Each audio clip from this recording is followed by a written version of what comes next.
Jika suhu ruangan rumah kalian itu panas ataupun gerah, ini adalah solusi terbaik untuk mendinginkan suhu ruangan di rumah kalian ya guys.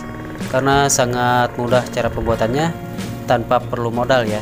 Bisa kalian lihat seperti ini. Anginnya pun sangat kencang seperti ini, sangat mampu untuk mengusir udara panas ya. Oke, langsung saja kita ke tutorialnya. Check this out.